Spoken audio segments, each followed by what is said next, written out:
من سيئات أعمالنا من يهده الله فلا مضل له ومن يضلله فلا هادي له ونشهد أن لا إله إلا الله وحده لا شريك له ونشهد أن سيدنا وسندنا وحبيبنا ومولانا محمدا عبده ورسوله صلى الله تعالى عليه وعلى آله وأصحابه وبارك وسلم تسليما كثيرا كثيرا.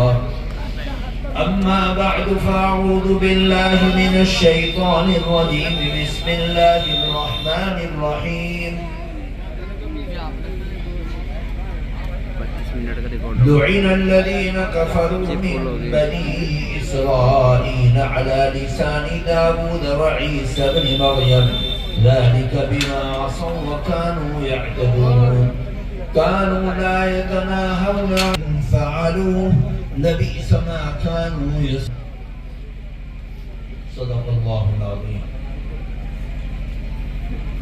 بزرگوں، دوستوں، عزیز نوجوانوں، پیارے بچوں، بچیوں، پردہ نشین خواتین، آپ حضرات کافی دیر سے اپنے بلائے ہوئے مہمانان اکرام کی اور علماء ربانیین کی زبان سے نکلنے والے قرآن و حدیث اور دین کے پیغام کو سن رہے ہیں. اللہ تعالی اس سننے سنانے کو ہم سب کے لیے خیر کا، عزت کا، عافیت کا، مغفرت کا ذریعہ بنائے. وقت کافی ہو چکا ہے، اس لیے بہت مختصر وقت میں چند باتیں آپ کے کانوں میں ڈالنے کی کوشش کروں گا. شاید میرے لیے بھی اور آپ حضرات کے لیے بھی اور ہر سننے سنانے والے کے لیے یہ باتیں خیر کا اور عزت کا ذریعہ بنے. یہ جو بچے یہاں بیٹھے ہوئے ہیں، ان بچوں کو ذرا پیچھے کر دو اور یہ جو کھڑے ہوئے ہیں ان کو آگے بٹھا دو اگر آسانی سے ہو جائے. یہ بولیں گے تو باقی صاحب کہاں حضرت القادر صاحب بچوں کو میں سائن کر دیں. یہ جو کھڑے ہوئے ادھر آ جائیں. بس اب دعا کا وقت ہے. حضرت کی ناصحانہ کلمہ. آپ حضرات یہ بات جانتے ہیں اور سمجھتے ہیں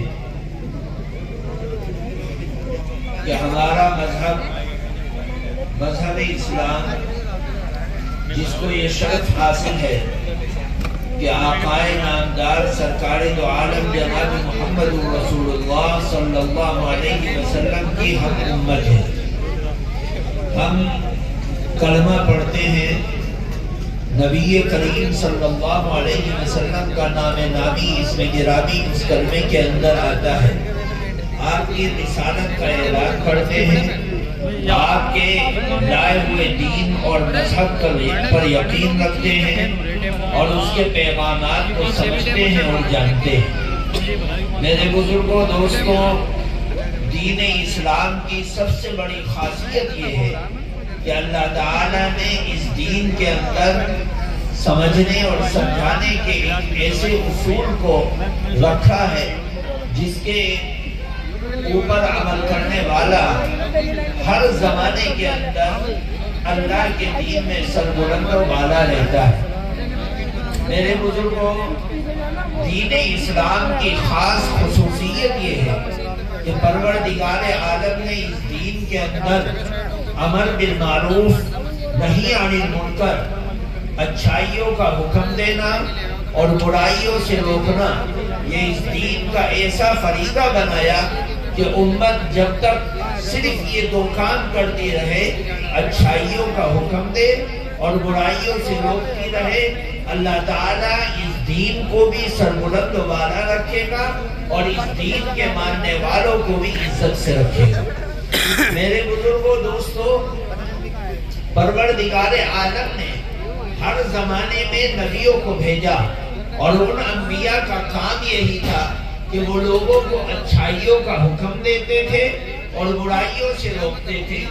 لوگ ان کی باتوں کو ماننے والے مسلمان کہلائے جاتے تھے، ایمان والے کہلائے جاتے تھے اور امن میں رہنے والے کہلائے جاتے تھے، کیونکہ وہ نبیوں کے پیغام کو بھی مانتے تھے اور اللہ کی اطاعت اور فرمانبرداری اور بندگی بھی کرتے تھے، کیونکہ وہ اچھائیوں کو بتلاتے تھے اور برائیوں سے اللہ کے بندوں کو روکتے تھے۔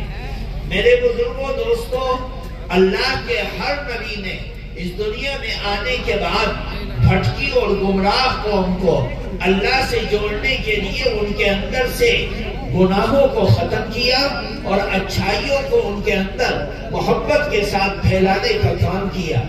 جب نبی کریم صلی اللہ علیہ وسلم آئے تو آپ نے آنے کے بعد اپنی امت کو بار بار اس پیغام کو سنایا جو اللہ تعالیٰ نے قرآن پاک کے اندر بتلایا، اور کہیں کہا کنتم خیر امت اخرجت للناس، تم بہترین امت ہو، نکالی گئی ہو لوگوں کے لیے، تأمرون بالمعروف، نیکیوں کا حکم کرتے ہو اور برائیوں سے لوگوں کو روکتے ہو۔ اللہ تعالیٰ نے کہیں ارشاد فرمایا کہ ہم نے گمراہ کر دیا کچھ لوگوں کو اس وجہ سے کہ انہوں نے برائیوں سے روکنے کا کام نہیں کیا۔ اللہ تعالیٰ نے قرآن پاک میں ارشاد فرمایا والمؤمنون والمؤمنات بعضهم اولیاء بعض، مومن مرد مومن عورتیں آپس میں ایک دوسرے سے محبت کرتی ہیں، ایک دوسرے کو دوست رکھتی ہیں۔ کیوں؟ اس لیے کہ ان کا کام یہ ہے کہ وہ اپنے اچھائیوں کے اندر اس چیز کے ذریعے سے برکت پیدا کر دیتی ہیں کہ وہ لوگوں کو اچھائیوں کا حکم کرتے ہیں اور برائیوں سے روکتے ہیں۔ میرے دوستو، امت محمدیہ کے اندر، مسلمانوں کے اندر، ایمان والوں کے اندر سب سے بڑی اچھائی کی بات یہ ہے کہ ایک مسلمان دوسرے مسلمان کو اچھائیوں سے محبت کرنا سکھلاتا ہے، اچھائیوں کا حکم کرتا ہے اور برائیوں سے روکنے کا کام کرتا ہے۔ آقائے نامدار سرکار دو عالم جناب محمد رسول اللہ صلی اللہ علیہ وسلم کی خاصیت اور آپ کی صفت میں ایک صفت آتی ہے کہ آپ بشیر ہیں، خوشخبری سنانے والے ہیں، اور ایک صفت آتی ہے کہ آپ نذیر ہیں، ڈرانے والے ہیں۔ خوشخبری سنانا ہوتا ہے نیکیوں کا حکم کرنے کے ذریعے سے، اور ڈرانا ہوتا ہے برائیوں کی اور گناہ کی نحوست کو بیان کر کے کہ اگر تم گناہ کرو گے اللہ تعالیٰ تمہیں اس گناہ کی وجہ سے عذاب میں مبتلا کرے گا، ناراض ہو جائے گا، جہنم میں لے جائے گا، اپنے عذاب میں لائے گا، اپنے غیر و غضب کے اندر تمہیں گھیر لے گا، کیونکہ تم نے اللہ کی نافرمانی کی ہے، اللہ کے ساتھ شرک کیا ہے، اللہ کے ساتھ نافرمانی کی ہے، گناہ کیا ہے، جھوٹ بولا ہے، اللہ تعالیٰ کے حدود کو، ان کے حدود کو پار کیا ہے۔ اللہ تعالیٰ ان نافرمانیوں کی وجہ سے تمہیں عذاب میں مبتلا کر دے گا اور تم سے ناراض ہو جائے گا۔ میرے دوستوں، بزرگوں، امت محمدیہ کی سب سے بہترین خاصیت یہ ہے کہ جب سے اللہ تعالیٰ نے کلمے کو نازل کیا اور نبی پاک صلی اللہ علیہ وسلم کے ذریعے سے اسلام اور ایمان کو اس دنیا کے اوپر اتارا، اور آپ نے نکل کر وَأَنذِرْ عَشِيرَتَكَ الْأَقْرَبِينَ، اپنے قریبی رشتہ داروں کو شرک کے وبال سے ڈرائیے، نماز کے چھوڑنے کے وبال سے ڈرائیے، اللہ کی حدود کو پار کرنے کے وبال سے ڈرائیے۔ وہ لوگ، اللہ کے نبی نے ان کو جمع کیا اور ان کو بہلایا اور پھسلایا اور بتلایا اور ان کو جتایا اس بات کو کہ دیکھو اللہ کا نبی بھی صحیح ہے اور اللہ کا دین بھی صحیح ہے، اللہ کا کلمہ بھی صحیح ہے، اللہ کا دین بھی صحیح ہے۔ اس صحیح دین کے اوپر اتباع کرنے والا، اس کے ماننے والا، اس کو سمجھنے والا، اس کے اوپر ایمان رکھنے والا، اس کا یقین رکھنے والا ایک سچا پکا مسلمان جب اس دنیا اور اس کے رسول کی اتباع کرتا ہے تو اللہ تعالیٰ اس سے راضی ہوتا ہے، اس کو بڑھتا ہے، اس کے پیغام کو عام کرتا ہے، اس کی آواز میں جان دیتا ہے، اس کے کلمے میں پاور دیتا ہے، اور وہ اللہ تعالیٰ کی فرمانبرداری کرتا ہے، کیونکہ وہ اس نیکیوں کو ماننے والا ہے اور جاننے لیے اس کی اتباع کی برکت سے لوگ اس کے عمل کو دیکھ کر، ایمان کو دیکھ کر، یقین کو دیکھ کر اس کی اتباع کرتے ہیں اور اس کی پیروی کرتے ہیں اور اس کی فرمانبرداری کرتے ہیں، اس کے کہے پر یقین رکھتے ہیں۔ نبی کریم صلی اللہ علیہ وسلم نیکیوں کا حکم کرنے والے تھے، برائیوں سے روکنے والے تھے۔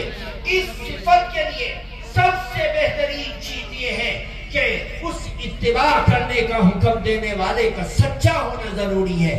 اس لیے آقائے نامدار سرکار دو عالم جناب محمد رسول اللہ صلی اللہ علیہ وسلم کے پاس نہ ایمان آیا، نہ کلمہ آیا، نہ قرآن آیا، نہ نماز آئی، نہ روزہ آیا، نہ حج آیا، نہ زکوٰۃ آئی، نہ نیکی آئی، لیکن سب سے پہلے نبوت و رسالت کے ملنے سے پہلے آپ اللہ کے نبی صلی اللہ علیہ وسلم کو اللہ تعالیٰ نے سب سے بہترین چیز یہ عطا کی کہ آپ کو سچائی کا لقب عطا کیا گیا، کہ آپ کے اپنے اور پرائے اس بات کا یقین رکھتے تھے کہ محمد ابن عبداللہ صادق ہیں، سچے ہیں، جو بولتے ہیں سچ بولتے ہیں۔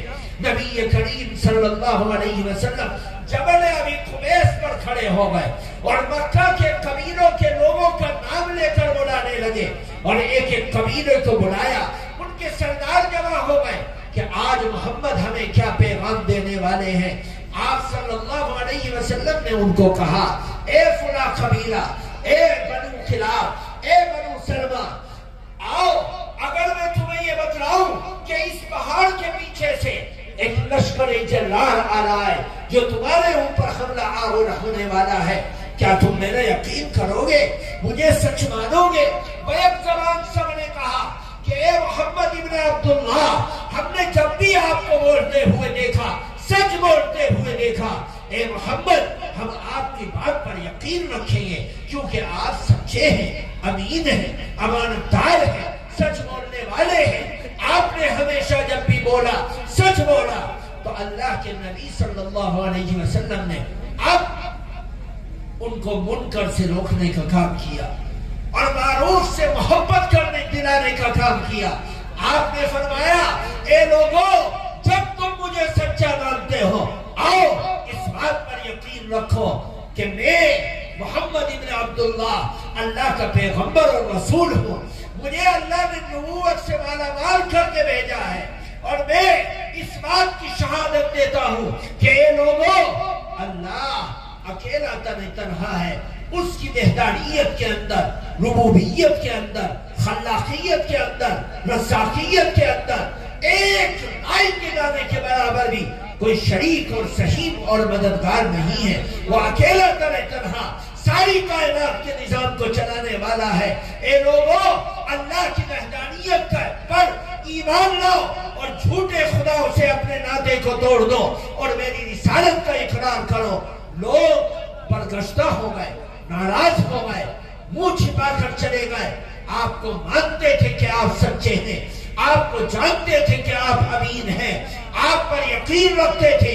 الذین یعرفونہ کما یعرفون ابناءہم، اے نبی یہ آپ کو پہچانتے ہیں اس طرح جیسا کہ بیٹا اپنے باپ کو پہچانتا ہے، لیکن ضد میں، ہٹ دھڑوی میں، دشمنی میں یہ آپ کی رسالت کا اعلان نہیں کرتے ہیں۔ میرے بزرگوں، دوستوں، اللہ تعالیٰ نے امت محمدیہ کے اندر خاص خاصیت یہ پیدا کی کہ امت محمدیہ کو نیکیوں کا حکم کرنے والا اور برائیوں سے روکنے والا بنا کر بھیجا۔ نبی کی یہ صفت تھی، اس صفت کو اللہ کے نبی نے ٹرانسفر کیا صحابہ میں۔ آپ جبل رحمت پر اپنی زندگی کے آخری سال میں کھڑے ہیں اور جبل رحمت کی کنارے پر ایک پتھر کے اوپر آپ کھڑے ہو کر 1 لاکھ سے گئے صحابہ کی جماعت کو آپ پیغام دے رہے ہیں۔ آپ نے فرمایا، اے لوگوں، ہل بلغت الامانہ، کیا میں نے امانت جو اللہ نے میرے سپرد کی تھی تم تک پہنچا دی؟ لوگوں نے کہا بیک زبان، بلا یا رسول اللہ، ہاں کیوں نہیں اے اللہ کے پیغمبر، آپ نے پہنچا دیا ہے اور صحیح پہنچایا ہے۔ آپ نے فرمایا ترکت فیکم امرین، اے لوگوں میں تمہارے درمیان میں دو چیزیں چھوڑ کر جا رہا ہوں، ایک اللہ کا قرآن اور ایک میری زبان سے، میرے واقعات سے، میرے صحابہ کے واقعات سے، ان کے قول سے، تابعین کے قول سے جو کچھ تم تک پہنچے وہ سب چھوڑ کر جا رہا ہوں۔ قرآن کو سمجھنا ہو، میری زندگی کی عبادتوں کو دیکھو، میرے اخلاق کو دیکھو، میری معاشرت کو دیکھو، میرے معاملات کو دیکھو، میرے چلنے کو دیکھو، میرے کھانے کو دیکھو، میرے پینے کو دیکھو، میرے سونے کو دیکھو، میرے جاگنے کو دیکھو، میرے زندگی کے ایک ایک عمل کو دیکھو۔ اگر قرآن کو سمجھنا ہے میری زندگی کو دیکھو، مجھے سمجھنا ہے میرے صحابہ کی زندگی کو دیکھو، صحابہ کو سمجھنا ہے تابعین کی زندگی کو دیکھو، تابعین کو سمجھنا ہے اپنے زمانے کے اہل حق علماء کو دیکھو، اور قیامت تک یہ سلسلہ چلتا رہے گا، کیونکہ میرے نبی نے کہہ دیا ہے کہ ہر زمانے میں ایک نہ ایک جماعت میرے اور میرے صحابہ کے راستے پر چلنے والی ضرور موجود ہوگی، اور جب وہ ختم ہو جائیں گے قیامت اس دنیا پر تسلط ہو جائے گی۔ میرے دوستو بزرگوں، اللہ کے نبی اس جبل رحمت کے کنارے پر کھڑے ہو کر اگلے الفاظ کیا کہہ رہے ہیں؟ فرمایا عَزُّوا عَلَيْهَا بِالنَّوَاجِذِ، اے لوگوں دو چیزیں چھوڑ کر جا رہا ہوں، قرآن اور میری سنت، ان دونوں کو اپنے جبڑوں سے مضبوطی سے تھام لو، پکڑ لو، جکڑ لو، چھوٹ نہ پائے، کیونکہ اگر ایک چھوٹ گئی تب بھی گمراہ ہو جاؤ گے، اگر دونوں چھوٹ گئے تب بھی گمراہ ہو جاؤ گے۔ ان دونوں کو مسلمانوں کے حق پر ہونے کا معیار بنایا کہ قرآن کو پکڑ لو اور میری سنت کو پکڑ لو، میری احادیث کو پکڑ لو، میرے اخبار کو پکڑ لو، میرے واقعات کو پکڑ لو، میرے صحابہ کے اخبار کو پکڑ لو۔ اسی کا نام احادیث طیبہ کا مجموعہ ہے، کیونکہ ہر چیز قرآن میں نہیں ہے۔ آپ بھینس کا گوشت کھائیں نہ کھائیں، یہ قرآن میں نہیں ہے۔ آپ فلاں کام کریں یا نہ کریں، ہر چیز قرآن میں اللہ تعالیٰ نے یہ بتلا دیا۔ فجر کی نماز پڑھو، ظہر کی نماز پڑھو، عصر کی نماز پڑھو، مغرب کی پڑھ لو، عشاء کی پڑھ لو، حافظوا علی الصلوات والصلاة الوسطی، اللہ نے کہہ دیا۔ لیکن فجر کی نماز 2 رکعت پڑھو، قرآن میں نہیں ہے۔ ظہر کی نماز 4 رکعت پڑھو، قرآن میں نہیں ہے۔ عصر کی نماز 4 رکعت پڑھو، مغرب کی نماز 3 رکعت پڑھو، اور عشاء کی نماز 4 رکعت پڑھو، قرآن میں نہیں ہے۔ قرآن کی تفسیر نبی پاک صلی اللہ علیہ وسلم کی زندگی کے اقوال، واقعات، قصص ہیں۔ اللہ کے نبی نے اقیم الصلاۃ کی تفسیر پیش کی اپنی نمازوں کے ذریعے سے کہ دیکھو صلو کما رأیتمونی اصلی، اے لوگوں جس طرح مجھے نماز پڑھتے ہوئے دیکھ رہے ہو تم بھی نماز پڑھو، یہی اصل نماز ہے جس کو میں پڑھ رہا ہوں۔ اللہ کے نبی صلی اللہ علیہ وسلم فرماتے کہ میرے رب کے کلام کو بھی پکڑ لو، یعنی قرآن کو، جس ایک مدرسے کے بچے پکڑے، اور اس قرآن کی تفسیر میری زندگی کے واقعات، میری زندگی کا ایک ایک عمل، ان سب کو مضبوطی سے تھام لو، خبردار یہ چھوٹنے نہ پائے۔ اللہ کے نبی صلی اللہ علیہ وسلم آگے یبلغ الشاہد الغائب، میرا حکم ہے کہ جو آدمی یہاں پر موجود ہے وہ اپنے بعد اپنے پیچھے رہ جانے والوں یعنی قیامت تک آنے والوں تک اس پیغام کو پہنچا دے۔ یہ کون فرمایا؟ اللہ کا نبی۔ 1 لاکھ سے زائد صحابہ کے مجمع میں اللہ کے نبی ان کو مخاطب کر کے کہہ رہے کہ قرآن بھی میں نے تمہیں دے دیا، اپنے واقعات بھی تمہیں دے دیے، اپنا قول بھی تمہیں دے دیا، اے میرے صحابہ سن لو چاہیے یہ کہ تم میں سے ہر ایک جو میرے ان جملوں کو سنتا ہے، سن رہا ہے، سنے گا، میرے کلام کو سن رہا ہے، یاد کر رہا ہے، پڑھ رہا ہے، اس کو سمجھ رہا ہے، آنے والے تک اس پیغام کو پہنچا دے، پانی میں قرآن کو پہنچانے والے، پانی پت کی چوکوں پر قرآن کے پیغام کو پہنچانے والے نبی کے اس خطاب اور اس حکم کو آج پورا کر رہے کہ دنیا کے چوکوں پر، چوراہوں پر، گلیوں میں، بازاروں میں، جزیروں میں، پہاڑوں میں، دروں میں، جنگلوں میں، ریگستانوں میں، بیابانوں میں،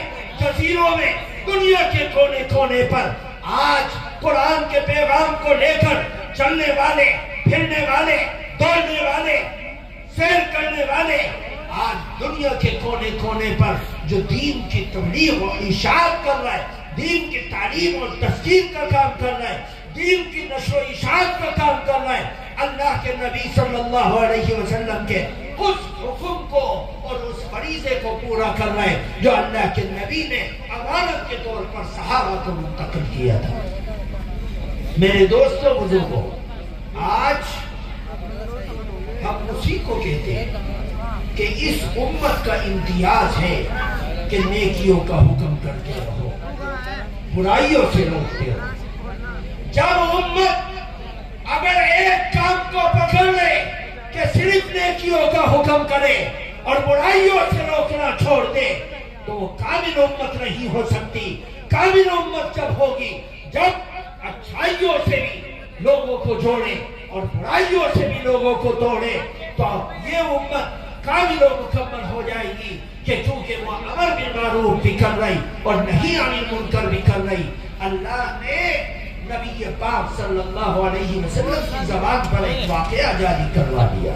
اللہ کے نبی نے فرمایا بنی اسرائیل کا ایک علاقہ تھا، اس میں ہزاروں لوگ رہتے تھے۔ اللہ تعالیٰ نے ایک مرتبہ فرشتوں کو بلایا اور بلا کر کہا کہ فلاں بنی اسرائیل کی بستی کو جڑوں سے اٹھاؤ اور آسمان پر لے جا کر زمین پر پٹخ دو۔ فرشتے دم بخود اللہ کی طرف دیکھنے لگے کہ اے بار الہ، وہاں تو تیری زمین پر سب سے زیادہ عبادت کرنے والا تیرا بندہ موجود ہے، عابد و زاہد ہے۔ اگر ہم اس بستی کو اٹھائیں گے اور آسمان پر لے جا کر زمین پر پٹخ دیں گے وہ بھی تباہ ہو جائے گا اور وہ بھی برباد ہو جائے گا۔ اللہ تعالیٰ نے ان کے اس سوال کو سنا تو جواب میں فرمایا کہ اے فرشتوں، جاؤ اس بستی کو اس عابد سمید آسمان پر لے جاؤ، زمین پر پٹخ دو۔ فرشتے پھر کھڑے دیکھ رہے ہیں۔ اللہ تعالیٰ نے فرمایا، میرے آقا نے فرمایا کہ اللہ تعالیٰ نے ان سے کہا کہ اے لوگ، اے فرشتوں، جاؤ اس بستی پر عذاب لے آؤ، ساتھ ساتھ اس عذاب کے اندر اس عابد کو بھی مبتلا کر دو۔ کیوں؟ کیونکہ وہ ان کے گنہگار بستی کے نوجوانوں کے گناہوں کو دیکھتا ہے اور ان گناہوں سے ان کو نہیں روکتا ہے، گویا کہ ان کے گناہ میں وہ بھی برابر ہے۔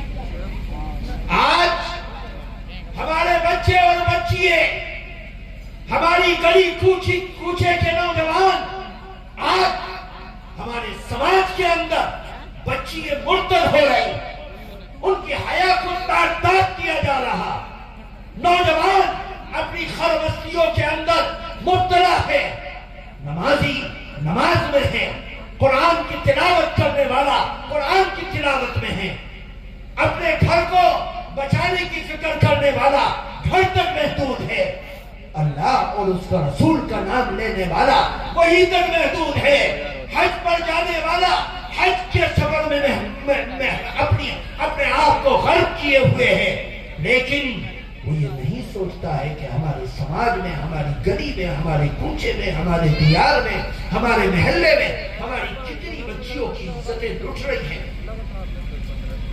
مخلوط تعلیم کی وجہ سے، بندھن بینک کی وجہ سے، سودی قرضوں کی وجہ سے، اس موبائل کی لعنت کی وجہ سے ہماری نوجوان بیٹیاں مرتد بھی ہو رہی اور حیا کو تار بھی کروا رہے ہیں، اپنے شریف بھائی کے، خاندان کے، باپ کے، ماں کے نام کو تباہ و برباد بھی کر رہی. کیوں؟ اس لیے کہ ہمارا سماج سارا کا سارا سویا پھر رہا ہے. جب اس کا بھائی عزت کا ڈاکو بن گیا تو اب غیروں کے ہاتھوں میں ان کی عزتیں لٹ رہی. ہمارا یوٹیوب پہ گر گئے اور لوگ بھی دیکھیں. ہم ہر بستیوں میں ہیں، کارخانوں میں ہیں، فیکٹریوں میں ہیں، دکانوں میں ہیں، سیل مینی میں ہیں، بازاروں میں ہیں، چوکوں میں ہیں، اور ہماری بیٹی، ہماری بچی، ہمارے گھر کی مستورات اور عورتیں کس طرف جا رہی ہیں ہمیں رائی کے دانے کے برابر بھی اس کی فکر نہیں ہے. معاف کرنا پانی پت کی محلوں میں رہنے والے مسلمانوں، معاف کرنا تمہاری بچیاں فیکٹریوں میں جاتی ہیں، معاف کرنا تمہاری بچیاں کارخانوں میں جاتی ہیں، معاف کرنا تمہاری بچیاں کاؤنٹروں پر بیٹھتی ہیں، معاف کرنا تم اپنی بچیوں کے عزت کو، ایمان کو، حیا کو تار تار کرنے کے ذمہ دار تم ہو، غیر بعد میں. تم نے اپنی بچیوں کو ننگا کیا، تم نے اپنی بچیوں کو کہ سر سے دوپٹے کو ہٹایا، تم نے اپنی بچیوں کو کی غیرت کو تباہ کیا، تم نے اپنی بچیوں کی فکر نہیں کی. آج نیلام ہو رہی ہیں تمہاری بچیوں کی عزتیں. مجھے ایک شخص پانی پت میں لے کر ایک فیکٹری میں گیا اور جب میں وہاں جا کر دیکھتا ہوں ہماری بچیاں مردوں کے ساتھ کام کر رہی، ہماری بچیاں کام کر رہی چند پیسوں کے لیے، چند آدمی کے لیے، اور پھر کہتے ہو کہ ایمان چلا گیا، حیا چلی گئی. نہیں، جو کچھ گیا ہے کم گیا ہے. آنے والے ٹائم میں اگر تم نے توبہ نہ کی تو کچھ اور بھی جا سکتا ہے جس کی تم نے کبھی تمنا بھی نہیں کی ہے، کبھی سوچا نہیں. ذمہ دار ہم ہیں. دنیا کی کوئی طاقت ایمان والوں کا بال بھی کر نہیں کر سکتی. وہ 313 تھے اور ساری دنیا کی سپر پاور طاقت تھی، کچھ نہیں بگاڑ پائے. اللہ نے فرشتے بھیج دیے، اللہ نے نصرت اور مدد کی اور مدد کے دروازے کھول دیے کہ آؤ. یہ ننگے پاؤں ہیں، ان کے جسم کے اوپر لوہے کی وردی نہیں ہے، صرف 313 کے بعد 2 گھوڑے ہیں، 7 تلواریں ہیں. لڑیں گے تو کس سے لڑیں گے؟ چست و چالاک گھوڑوں سے لیس لوہے کی وردیاں پہنے ہوئے ابو جہل کے وہ سپہ سالار نوجوان، ان کا گھمنڈ اور غرور اپنے جھوٹے خداؤں پر ہے. اور یہ مسلمان سجدے میں پڑے، ان کا نبی سجدے میں پڑا ہے اور زانو قطار رو رہا ہے. ابو بکر صدیق فرماتے ہیں جب رونے اور بھڑکنے کی آواز میرے نبی کے خیمے سے آئی تو میں نے جھانک کر کان لگا کر دیکھا میرے آقا کیا تڑپ رہے ہیں. تڑپ کر اللہ کے نبی کی زبان سے سجدے کی حالت میں چیخ چیخ کر کہتے تھے اللہم ان تہلک ہذہ العصیبہ، اے اللہ اگر تو نے اس چھوٹی سی ایمان والوں کی جماعت کو تباہ و برباد کروا دیا ابو جہل کی فوج کے ہاتھوں، تو یاد ہو اس دنیا کے تختے کے اوپر کوئی اللہ اللہ کہنے والا بھی باقی نہیں رہے گا. اللہ کا نبی تڑپ رہا ہے اور اس بے سر و سامانی کے عالم میں اللہ کی مدد اتر رہی ہے. آج کروڑوں میں ہے، کھربوں میں ہے، سویوں کروڑ ہے، 1 ارب سے زیادہ ہے، لیکن 1 سال سے زیادہ ہو گیا دشمن ساری دنیا کے بم، میزائل، اٹیک، بندوقیں، گولیاں ان کے ایک چھوٹے سے 40 کلومیٹر کے ایریے پر برسا کر کھنڈر بنا چکا ہے. ان کے بچوں کے جسموں کے پلخچے اڑ گئے، ان کے نوجوانوں کے جسموں کے پلخچے اڑ گئے، ان کی عورتوں کے جسموں کے پلخچے اڑ گئے، ان کے بوڑھوں کے جسموں کے پلخچے اڑ گئے، ان کے مکانات کھنڈر بن گئے. لیکن ساری دنیا کے حکمران افسوس تو من رہے ہیں ہاتھ سے، لیکن آگے کچھ نہیں کر پا رہے. کیوں؟ جب گناہ کی کثرت گھروں کے اندر داخل ہو جاتی ہے تو اللہ اس قوم کو اتنا ذلیل کرتا ہے. میرے آقا نے فرمایا جب تم امر بالمعروف چھوڑ دو گے، نیکیوں کا حکم کرنا چھوڑ دو گے، برائیوں سے روکنا چھوڑ دو گے، تو اللہ تمہارے اوپر ایسے ظالموں کو مسلط کرے گا جو تمہارے شریفوں کو ذلیل کریں گے اور ذلیلوں کو عزت دیں گے. میرے دوستوں بزرگوں، آج اپنی گریبان میں جھانک کر دیکھو. نوجوانوں، اپنے آپ کو مستحکم کرو، اپنے آپ کو مضبوط کرو، اپنے محلوں سے گناہوں کو جڑ سے ختم کرنے کا کام کرو. تمہاری ملی جلی تہذیب ہے. کوئی شمال سے آ گیا، کوئی جنوب سے آ گیا، کوئی مشرق سے آ گیا، کوئی مغرب سے آ گیا. الگ الگ برادریوں کے، الگ الگ سوچ کے، الگ الگ سماج کے مسلمان یہاں جمع ہو گئے. ان کو پتہ نہیں ہے نہ دین کا، نہ ایمان کا، نہ قرآن کا، نہ سماج کا، نہ حیا کا، نہ پاک دامنی کا. آؤ ان کے اندر گھس کر تبلیغ کے ذریعے، تعلیم کے ذریعے، تصدیق کے ذریعے، حسن معاملت کے ذریعے، دوستی کے ذریعے ان کے اندر ایمان و یقین کو پھیلانے کا کام کرو. اپنی بچیوں کی فکر کرو، اپنے بچوں کی فکر کرو، اپنے سماج کی فکر کرو، اپنے علاقے کی فکر کرو، اپنے محلے کی فکر کرو، اور فکر کر کے ان کی عزت و عصمت کے بچانے کا کام کرو. ورنہ لدھیانہ، پانی پت، کرنال، سونی پت، ان علاقوں کے اندر ہر دن کے کیس ہماری نظروں کے سامنے آتے ہیں جو ہماری بچیوں کی عزت کو لوٹتے ہوئے ہم دیکھتے ہیں، اور ہم تڑپ کے رہ جاتے ہیں اس لیے کہ آج جاگنے کو لیے تیار نہیں. ہمارے نوجوان کھڑے ہونے کو تیار نہیں، سوچنے کے لیے تیار نہیں. جب تک نوجوان خون اللہ کے دین کی حفاظت کے لیے میدان میں، سماج میں، چوک پر، چوراہے پر، اپنے گھروں کی چھتوں سے لے کر گھروں کے تہخانوں تک جب تک فکر کرنے کے لیے نہیں کھڑا ہوگا، جاگروکتا نہیں پیدا کرے گا، جاگے گا نہیں، اس وقت تک سماج کی بیٹیوں کی عزت و غیرت نہیں بچائی جا سکتی، نہیں بچائی جا سکتی، نہیں بچائی جا سکتی. بچانے کی فکر ہے. اپنے اندر ایکٹیو، اپنے اندر جاگروکتا پیدا کرو. اللہ تبارک و تعالی ہمیں سمجھنے کی توفیق عطا فرمائے. سبحان اللہ و بحمدہ، سبحانک اللہم و بحمدک، ونشہد ان لا الہ الا انت نستغفرک ونتوب الیک. اللہم